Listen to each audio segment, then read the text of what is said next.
Segunda-feira, dia 8 de setembro de 2025. Sejam todos muito bem-vindos, meus amigos, a mais um vídeo do canal Terra Brasilis News. Hoje é o que chamamos de The Day After, o dia seguinte de uma festa maravilhosa que aconteceu na Avenida Paulista.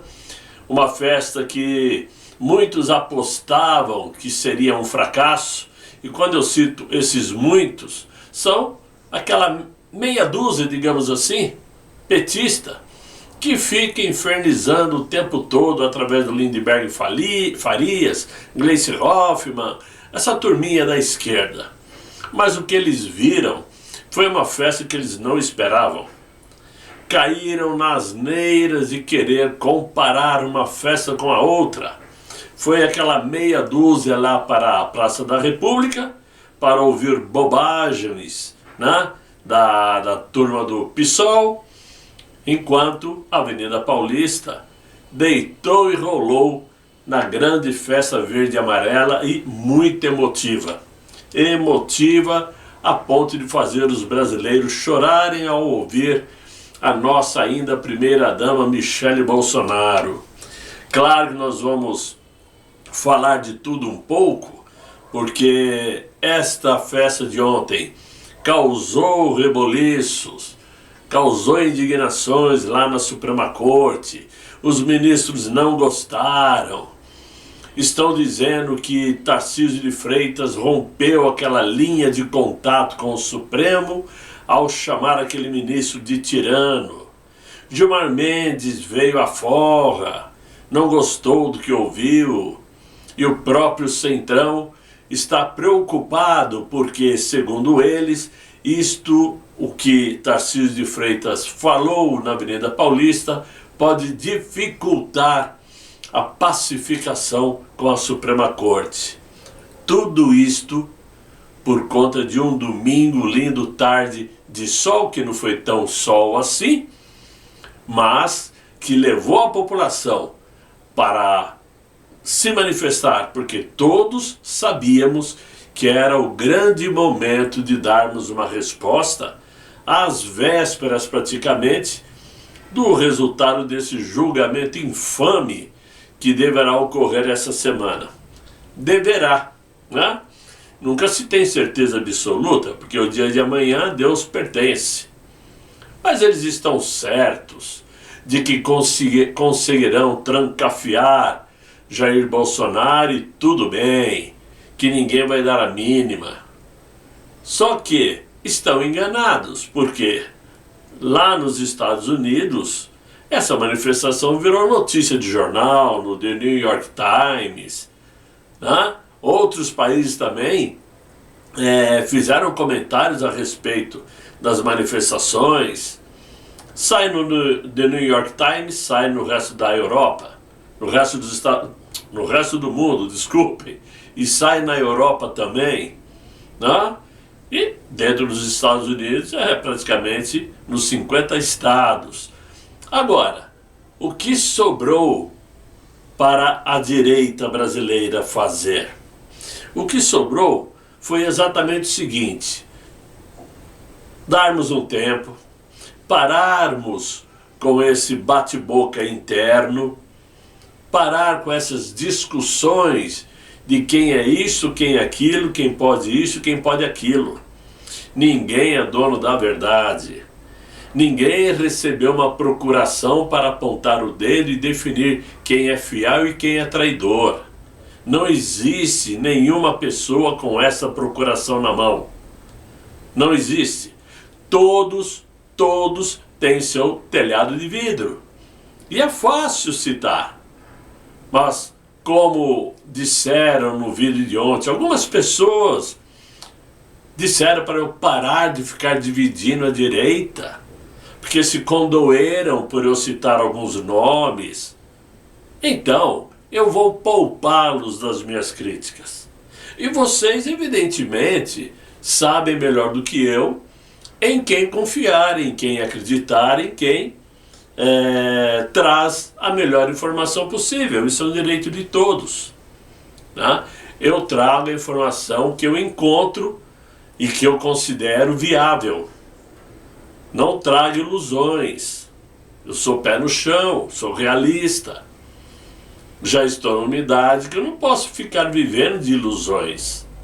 Quem é jovem pode tudo, tem tempo para consertar. Mas depois que a gente entra nessa ladeira da vida, um erro pode ser fatal.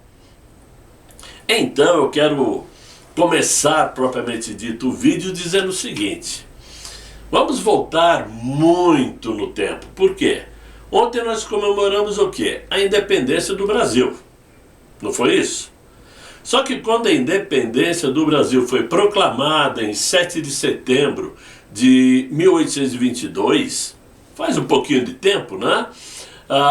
Assim como toda jovem nação, o Brasil precisava ainda, através de uma Constituição, estabelecer os limites do poder e definir regras para a vida política e social desse novo país.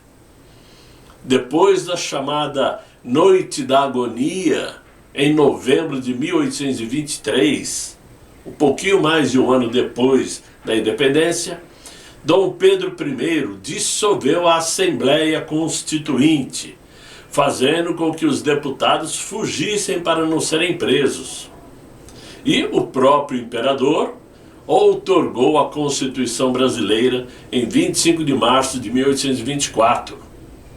O texto deu forma ao Estado brasileiro, mas manteve forte centralização de poder, criou um poder moderador, muito parecido com o de hoje, e garantiu uma liberdade política bastante limitada, mera coincidência com os dias de hoje.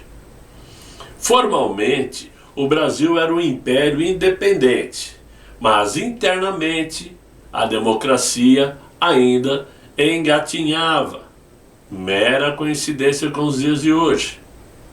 Mas foi aí então que os Estados Unidos da América reconheceram oficialmente a independência do Brasil, o primeiro país que fez esse reconhecimento. E com esse gesto, o Brasil começou a existir como uma nação soberana no cenário internacional.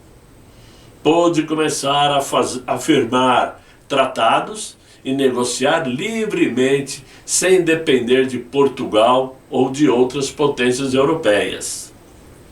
Em outras palavras, os Estados Unidos deu ao Brasil naquele momento sua liberdade externa, ainda que a liberdade política interna permanecesse restrita. Pois é, por que tudo isso?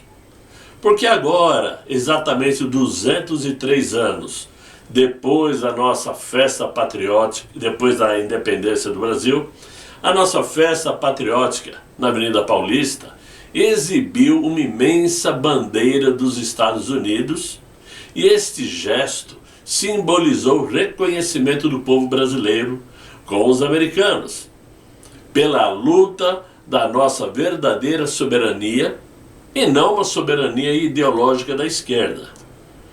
E olha que, por incrível que pareça, o próprio Silas Malafaia, que organizou a festa da Paulista ontem, não gostou da presença daquela bandeira americana e disse hoje que espera que numa próxima manifestação não estendam novamente uma bandeira de outro país.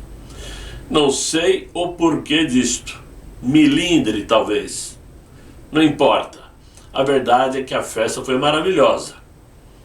O papel de Donald Trump, representante legal, oficial e magnânimo dos Estados Unidos da América, tem sido de recuperar a presença brasileira no cenário internacional. Uma presença já muito desprestigiada devido às atrocidades antidemocráticas praticadas pelo atual mandatário e da arbitrariedade da Suprema Corte Brasileira. Parece que a história se repete. Os americanos passam a ser nossa tábua de salvação novamente, para evitar que o governo volte a ser centralizador, como já está sendo, e dissolva o próprio poder legislativo, que perdeu sua força. O legislativo hoje está lutando para voltar a ter independência. A história nos ensina que a soberania externa não significa automaticamente liberdade interna. Reconhecer quem ajudou o Brasil a existir como nação é um ato de memória e cidadania.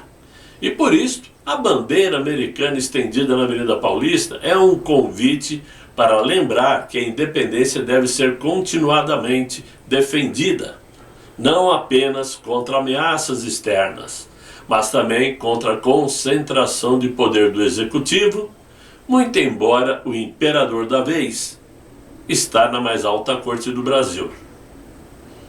Pois bem, dito tudo isto, tudo que eu disse aqui foi baseado inclusive num texto que eu li, que foi escrito pela Arlete Caetana Santana na Rede X.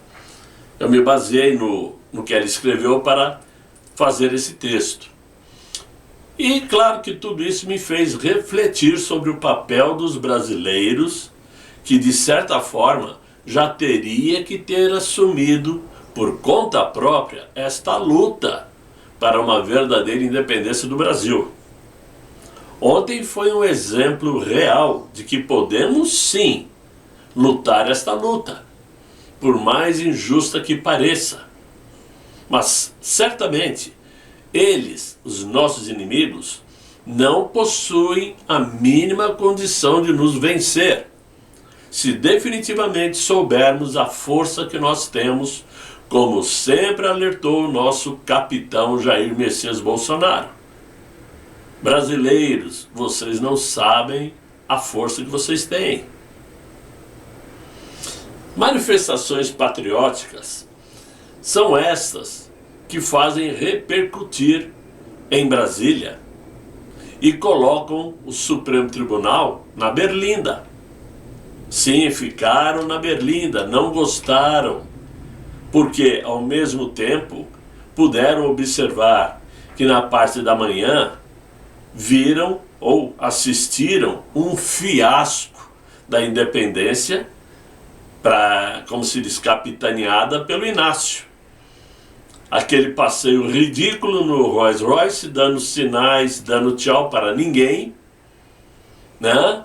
Com as nossas poderosas forças armadas desfilando, a Marinha apresentando espetacular foguete antinavio, um foguete que eu acho que dá para se comprar em qualquer supermercado, de tão ridículo que é chamar aquilo de força militar, é de uma vergonha sem tamanho, mas eles viram, eles assistiram que lá não havia ninguém, o povo não estava lá. Inclusive alguns estavam em manifestação patriótica dentro da própria Brasília.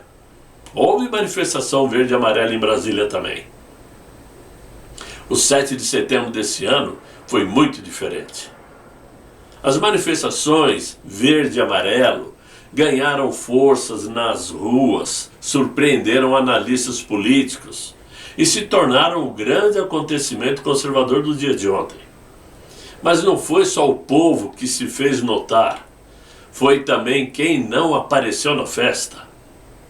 Em Brasília, nenhum ministro do Supremo quis colocar o nariz. Nenhum compareceu ao desfile. O chamado desfile cívico-militar na esplanada dos ministérios, que outrora ficava superlotada para ver o casal presidencial desfilando no Rolls Royce, né? Da época de Getúlio Vargas. Ou seja, ninguém compareceu, e isto foi um gesto que chamou a atenção de todo o país e levantou uma série de especulações sobre o clima institucional em Brasília. A ausência coletiva da Corte, a ausência do presidente do Congresso Nacional, Davi Alcolumbre, em contraste com os anos anteriores, quando ministros marcavam presença e protagonismo, queriam sair na foto, né? Essas ausências foram interpretadas por muitos como uma tentativa de evitar novas tensões.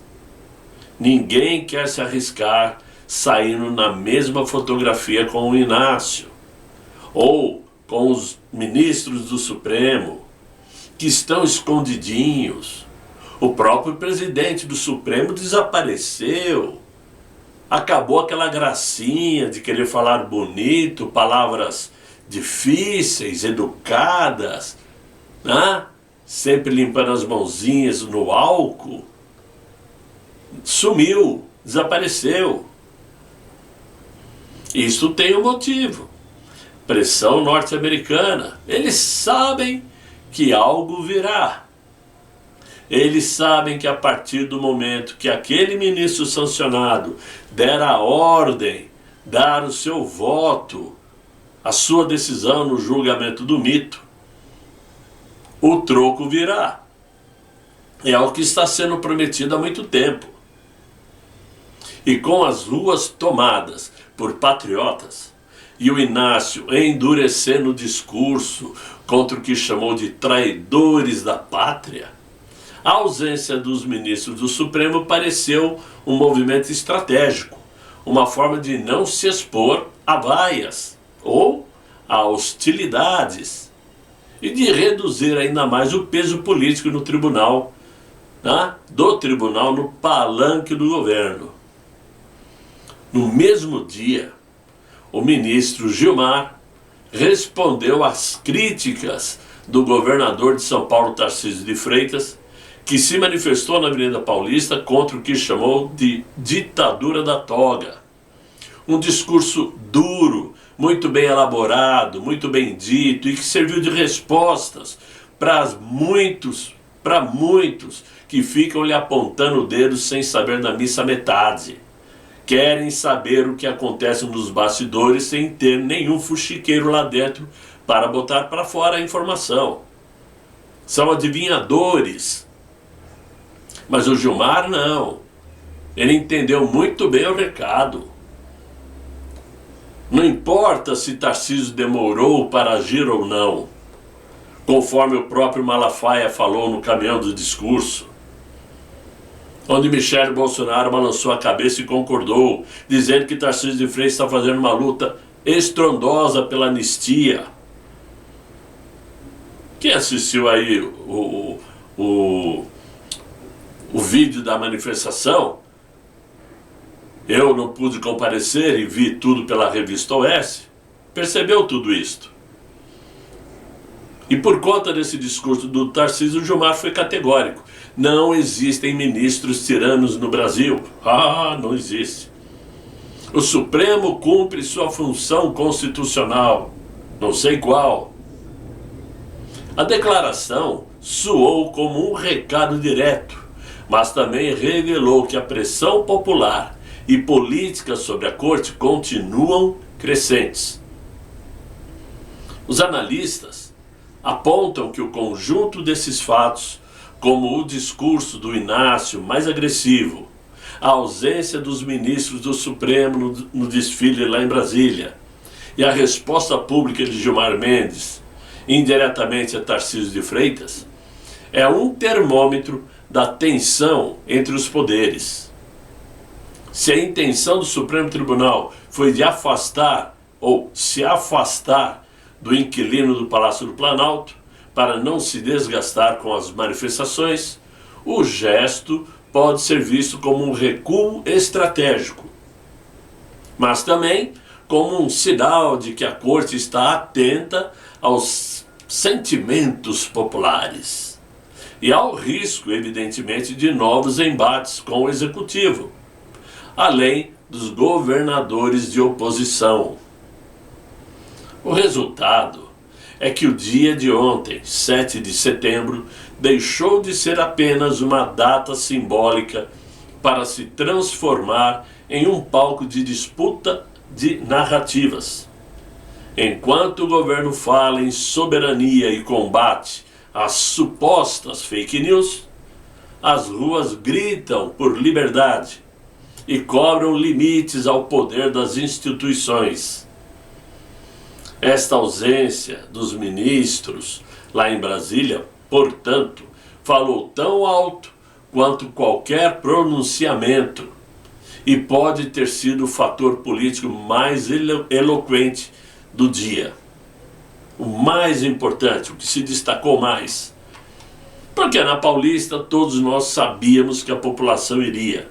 Em Copacabana, em Recife, em Belo Horizonte, em Porto Alegre, em Vitória, ou seja, o país inteiro.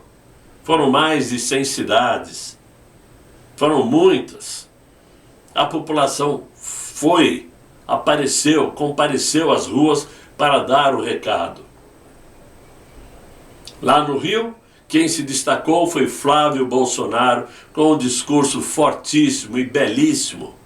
Ele que vem se transformando também numa figura muito prodigiosa, podendo sim, quem sabe, ser um grande nome também para a direita no ano de eleição presidencial. Foi forte. Lá em Santa Catarina estava o Carlos Bolsonaro, que recebeu abraços da população, abraços comoventes. Esteve presente o Renan também esteve participando. Ou seja, discursos importantíssimos. Por isso que ontem eu disse que preferia muito mais o Nicolas em São Paulo, porque certamente era a manifestação da Avenida Paulista que chamaria a atenção internacionalmente e seria muito importante um discurso em inglês. Um discurso em inglês seria muito importante. E é uma figura prodigiosa da nossa direita. Seria importante sua participação. Nos comentários me disseram que ele não estava presente, porque a mulher está para dar à luz, ele queria estar perto da esposa em Belo Horizonte. Que seja. Mas são situações que nós temos que tomar como exemplos. O dia de ontem foi um exemplo de que o povo unido pode sim vencer essa batalha.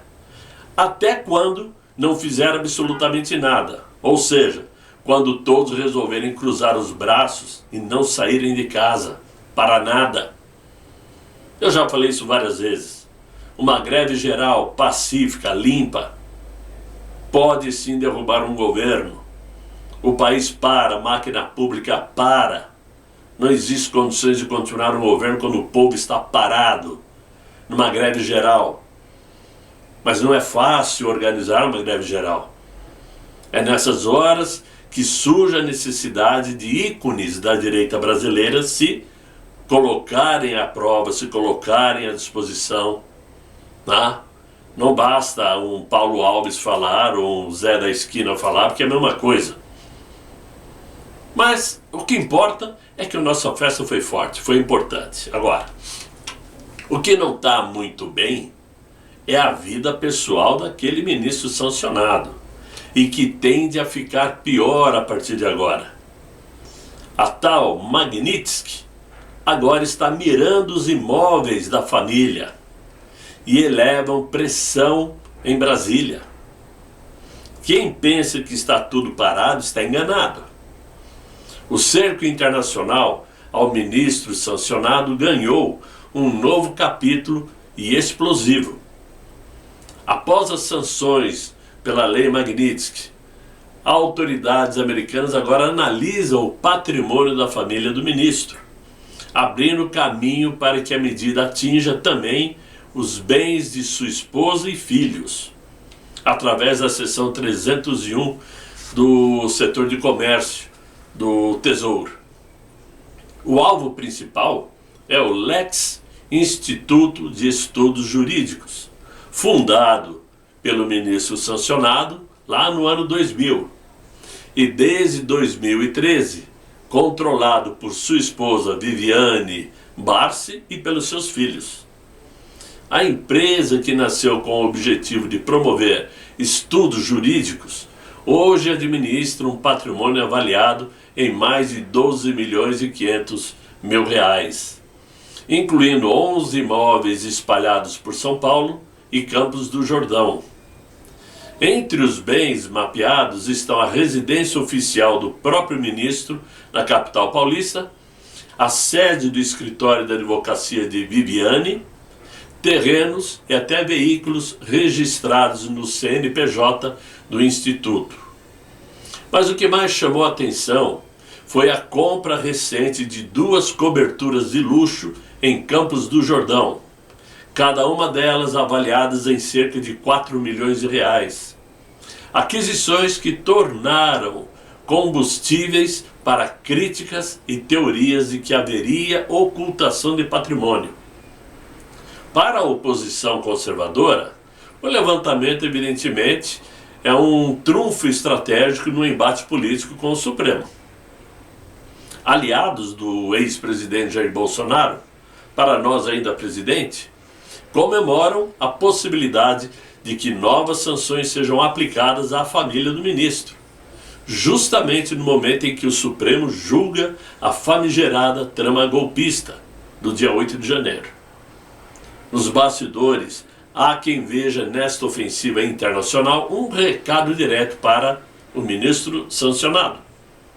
Qualquer passo além da linha pode ter custo financeiro real para seus familiares. O Supremo, por sua vez, tenta conter o desgaste.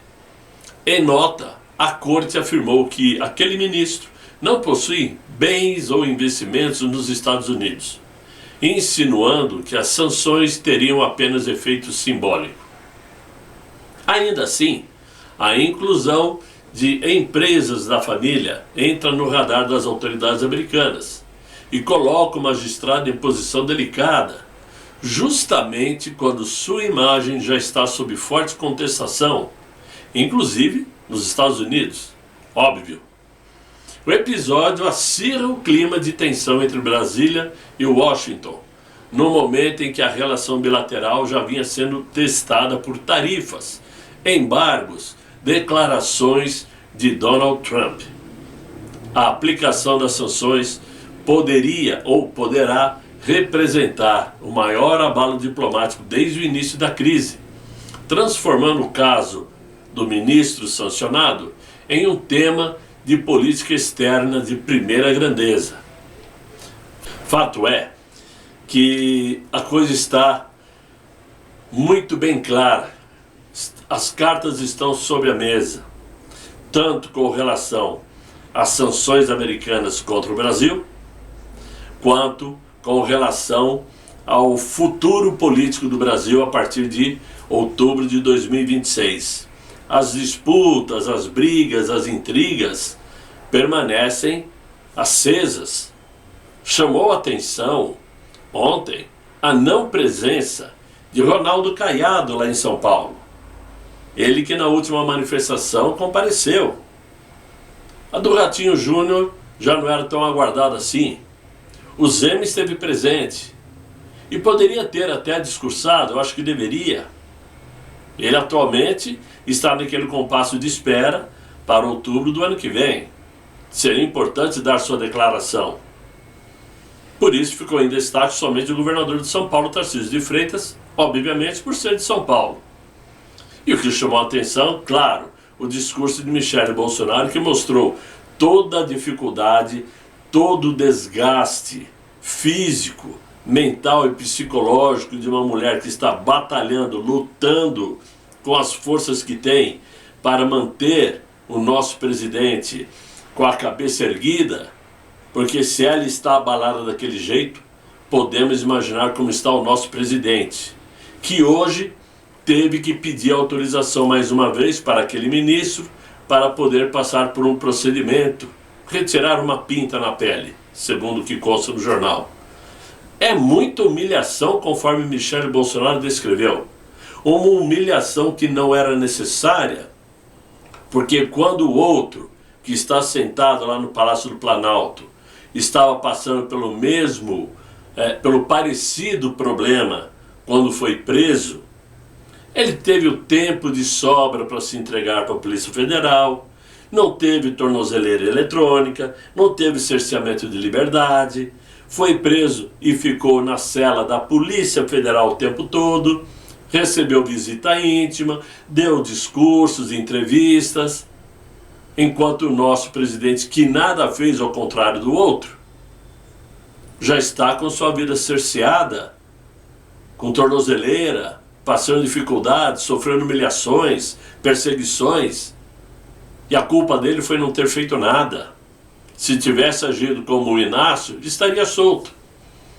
Se ele tivesse participado de esquemas, ele estaria livre. Estaria todo mundo feliz, estaria governando o Brasil ainda. Mas nesse país, honestidade é crime. Honestidade nesse país custa caro. E esta é a culpa do nosso presidente: ser correto, ser direito, ser honesto. E é por esse tipo de pensamento político que nós lutamos. A manutenção do que é certo, do que é correto. A direita conservadora é aquela que o próprio nome já diz. É aquela que conserva todos os mandamentos de uma pessoa de bem, que protege família, liberdade, pátria, religião, e anda direito, anda correto. Não se preocupe em ficar desviando tantos reais aqui, tantos reais ali. Muito embora hoje não se fale em reais, se fale em milhões, até bilhões. É por essa direita que nós lutamos. Por isso não é hora de ficarmos ainda nessa, de dividirmos, apontarmos os dedos para ninguém. Vamos apoiar a todos que são de direita, independente de quem vai sair candidato à presidência, caso o nosso candidato predileto, que é Jair Messias Bolsonaro, não possa concorrer. Não podemos nos esquecer que Eduardo está, de uma certa maneira, preso nos Estados Unidos. Preso no sentido de não poder voltar ao Brasil, que é onde ele queria estar nesse exato momento, para poder abraçar seu pai, inclusive. Mas é pisar aqui, certamente ele receberá ordem de prisão. Então, diante disso tudo, é claro que a ajuda americana para nós é fundamental para que possamos, sim, definitivamente, termos uma nova independência no Brasil. Ok, meus amigos? É o que eu tinha para vocês nesse vídeo. Espero que vocês tenham gostado. Se gostaram, deixem os likes, se inscrevam no canal, convidem os amigos para me acompanhar aqui no Terra Brasilis News e colaborem com o canal, quem puder colaborar. Toda ajuda é bem-vinda, para que a gente possa crescer de alguma maneira, já que o aumento do canal está emperrado, né? Não sai do lugar, não tem jeito. Mas, por hora, desejo a vocês um excelente final de noite, muito bom descanso e até amanhã, se Deus quiser e Ele há de querer. Fiquem bem, fiquem com Deus. Tchau, tchau.